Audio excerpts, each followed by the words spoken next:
Dito tayo. Ano yan, Kent? Ito pa. Mga kababayan. Ngayon sasabihin nila na walang mga ghost project ang mga Duterte. Lahat ng mga project nila meron nakagawa. May ads po tayo, po kayo mag-skip. Lahat po yan, build ni Digong. Gawa talaga yan. Sure kayo? Mga kababayan, di ba nung nakaraan nagtanong ako, ituro ninyo mga DDS kung nasaan ang build ni Digong. Ngayon, mga kababayan, syempre, ituturo ko ngayon. Nasaan ba ang build? Ito, mga DDS makinig kayo. Alam nyo ba, mga kababayan, na kung bakit ang Iloilo ayaw kay Duterte? Alam nyo ba ang Iloilo kung bakit si Leni ang pinili? Ito po, mga kababayan. Iloilo International Airport. September 2022 nang buksan ang Ungka flyover sa boundary ng Pavia at Iloilo City. Halos 700 million pesos ang pondong inilaan sa proyekto na layong mapabilis ang trapiko mula Iloilo International Airport. Pero wala pa man 2 linggo nang buksan ang Ungka flyover, muling isinara ang istruktura. Walang pakinabang. Yan ang reklamo ng mga motorista sa isang flyover sa Iloilo City na ginastosan ng higit kalahating bilyong piso. Nasa frontline 700 million yan kulang-kulang 1 billion. Halos 8 buwan nang nakatiwangwang itong Ungka flyover sa Iloilo City. Sa unang tingin, parang wala namang problema. Pero hindi yan pinadaraanan sa mga sasakyan dahil palpak daw ang pagkakagawa. September 2022 nang buksan ang Ungka flyover sa boundary ng Pavia at Iloilo City.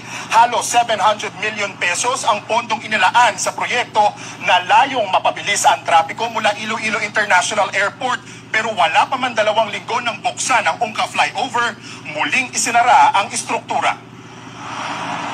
Napansin kasing nagkaroon ng vertical displacement o lumulubog ang ilang bahagi ng flyover. Ibig sabihin, may problema sa pundasyon nito. Because as observed, may movement siya. Yun ang nangyari. And that we already know. Diba? Pero as to the real cause, mas mabuti that we will refer to the geotechnical assessment. Patay.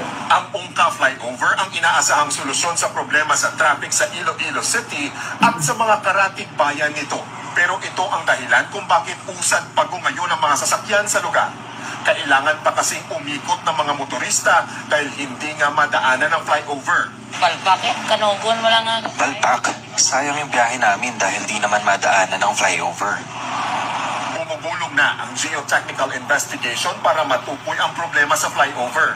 Pero kailangan na naman ang Department of Public Works and Highways. Kita ninyo, mga kababayan, 700 million gid na.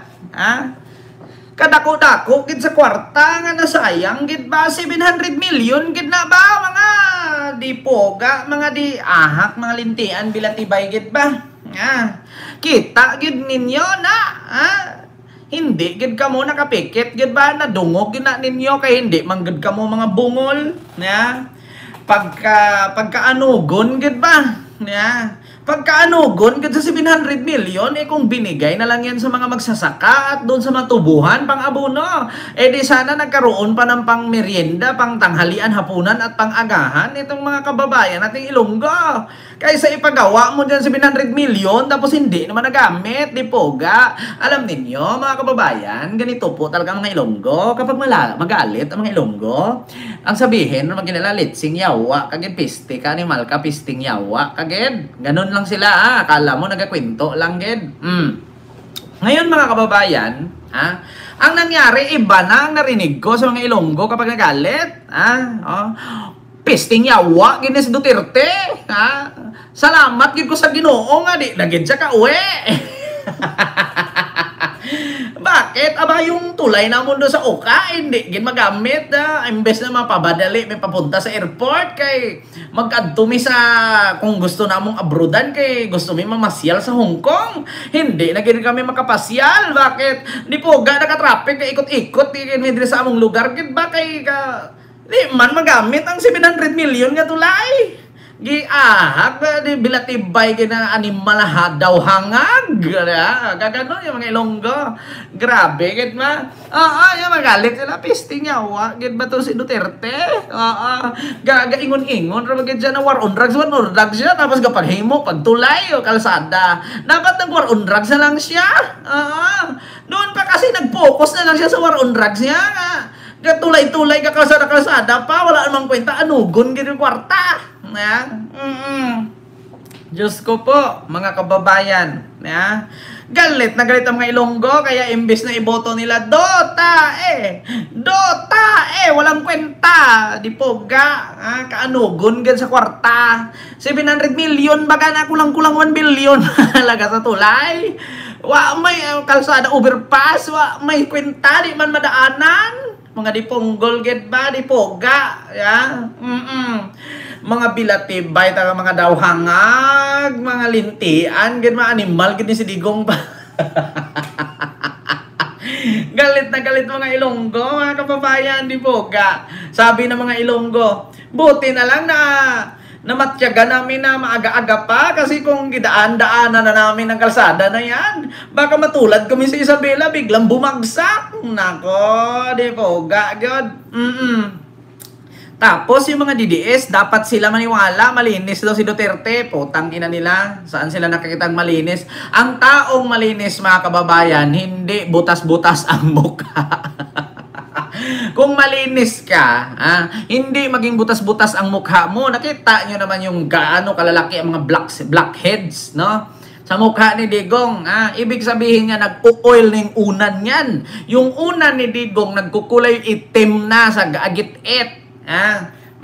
Kaya ang kadahilanan, mga kababayan, no? Di ba napansin niyo kapag tinagyawat ka ng marami, yung unan mo madumi?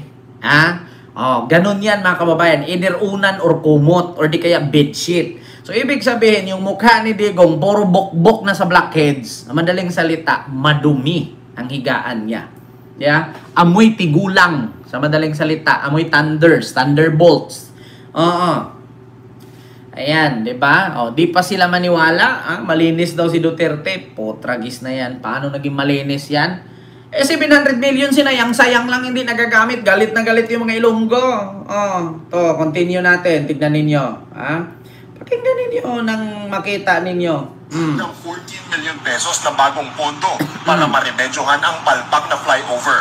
Gagamitin ang budget sa detailed evaluation, detailed engineering design at engineering investigation. Nakita nyo, Pero habang ang haba ng inaantay bitak. pa ang pagsusuring yan, kailangan daw ng bagong proyekto para maibsan ang problema ng mga motorista. Number one, dyan mismo, is to expand kung anong madadaanin mo dyan sa baba.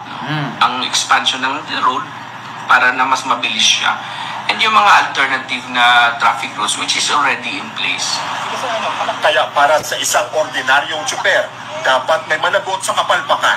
Taniway lang na lagi. Sana hindi na lang sila nagpatayo ng flyover. Sana makasuhan ng engineer niyan. Sa May 15, ilalabas ng DPWH ang report kaugnay sa estado ng Ungka flyover at kung paano ito remedyohan. Nagbabalita mula sa frontline. Kita nyo, mga kababayan. Gio Robles, News. Ayan. Kita ninyo, Duterte legacy, palpak na flyover. Pag dumaan ka yan, magpa-fly ka talaga. Bakit? Magpa-flyover ka. Pag dumami kayo sa taas, biglang bumigay. Nako. Nakita nyo naman yung si Isabela, mga kababayan, kung anong resulta. Baka nakalimutan nyo si Isabela. Hanapin natin yung si Isabela, kung anong nangyari. Ito. Isabela. Tulay. Bumigay. Diyos ko, kita nyo naman, Raise your hand. Sinisisi ni Pangulong Bongbong Marcos ang palpak na disenyo ng tulay sa Isabela, kaya ito gumuho noong isang linggo. Personal na binisita ni PBBM ang nasabing lugar kung saan naiwan pa ang isa sa mga truck na nakasabit sa tulay. Sabi ni Marcos, 1.8 billion pesos ang pondo para rito, pero ibinabaraw sa 1 bilyong piso para makamura. Ang resulta, nabaliwala ang pagtitipid dahil kailangan buuin uli ang tulay. Diba? 1.8 billion ang pondo. Ginawang 1 billion para makatipid. Para yung 8 million, mga kababayan, yung 800 million, mabulsa. Kasi 1.800 million yan, mga kababayan. 1.8 billion. Or 1.800 million. Ngayon, hindi. 1 billion 800 million. Ngayon, mga kababayan, para daw makatipid, kinuha ang 800 million, 1 billion na lang. Ayun nga, bumigay. Tapos, kailangan yung estilo ng proyekto ay ganun ang hitsura.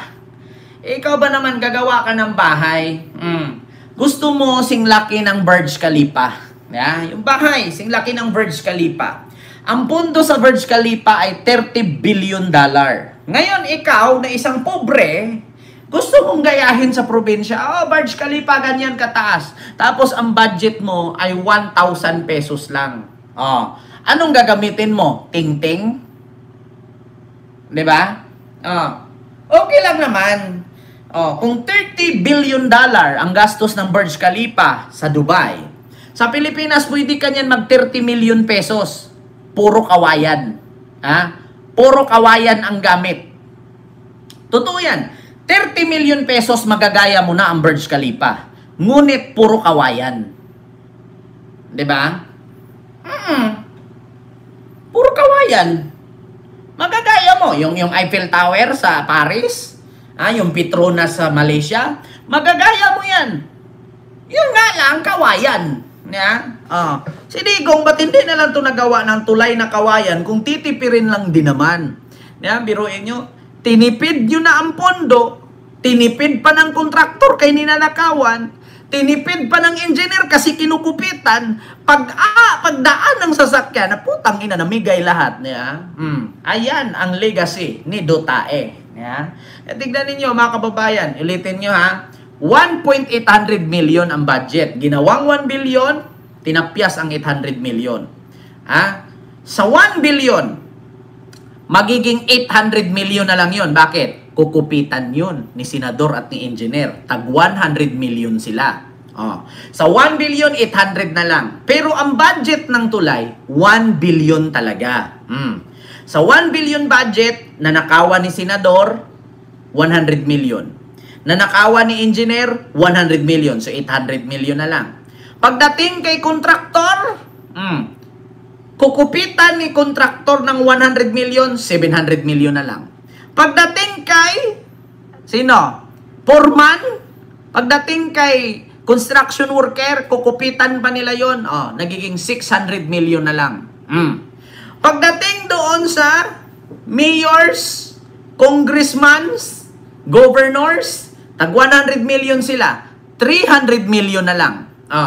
Pagdaan ng sasakyan, 1 billion ang price pero 300 million lang ang halaga. Putang ina, yung bakal bawat daan, isa-isa, dalawa-dalawa na lang. Pagdaan ng sasakyan, boom, panis. Yun yung gusto mong magpatugtog na. Saan ka punta? To the moon, road trip, brum-brum, bagsak sa ilog, ayun, patay. Di ba? Kita nyo mga kababayan, ganyan po mga kababayan na wala talaga. Ito pa, Esperanza Bridge sa Agusan. Isa pa yan. Kaya kita mo mga kababayan, kaya po si Pulong, yan ang isa sa kadahilanan na kung bakit babakwit na siya. Mahina kasi yung materialis, tinipid, mahina ang quality. Totoo yan, Pulong's youth man. Kasi ganito yan paghati-hatian na nila yan. Yung halagang 1 billion na yan, kukupitan yan ni DPWH at ni senador or ni congressman. So magiging 800 million na lang. Kukupitan pa yan ni kontraktor, 100 million, so magiging 700. Kukupitan pa yan ng mga worker ni kontraktor, magiging 600 na lang. Kukunan pa ni mayor yan, kukunan pa ni governor, kukunan pa ni chairman. 300 million na lang ang tira. 300 million, pwede mong buuhin. Ganon kalaki, 300 million. Pero hindi na siya singtibay nung 1 billion. Tinipid na nga, imbis na 1.800 million, 1.8 billion, naging 1 billion na lang kasi tinipid, titipirin pa. Ayan nangyari, mga kababayan. Ito. Hanggang 44 tons lang daw ang bigat na kaya ng tulay. Pero ang isang truck pa lang, mahigit 100 tonelada na ang bigat. It is a design flaw. Mali yung design. Ngayon, papalik na naman tayo. Gagastos na naman tayo ng malaki. Papalitan natin yung mga support. Papalitan. Parang nagtayo na naman tayo ng bagong tulay. Believe me, we will find out who's responsible. Basically, who made the design? Because their design is poor. Look, what happened? Diba? Believe me, may mananagot dito. Kaya nga, sabi ko nga sa inyo mga kababayan, believe me talaga.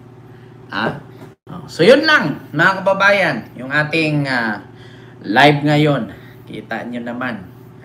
Kita nyo naman. Okay naman. 'Di ba? Nako po, kawawang nila lang. Kawawa talaga mga kababayan yung nangyari. So yun lang mga kababayan, mag-ingat po kayo palagi. 1 oras na po tayo. 'Di ba? Diba? Oh. Kelly, hello po sa iyo, Ma'am Kelly. Nako, mahirap umuwi sa Pilipinas, Ma'am. Tsaka na lang kayo umuwi, Ma'am, kung for goods na. Yung retirement na, yeah? Mag-alaga na lang ng baka, baboy, kambing, manok. Yeah? Tapos bibe. Ayan. Mag-retired na ba? Yung ganon. Pero hanggat malakas pa yung buto nyo, dyan lang kayo sa abroad, na kayo umuwi. Uwi na lang kayo pag mag-retiro na lang kayo. Dito sa Pilipinas, wala. Diba? So yun lang mga kababayan, mag-ingat po kayo palagi.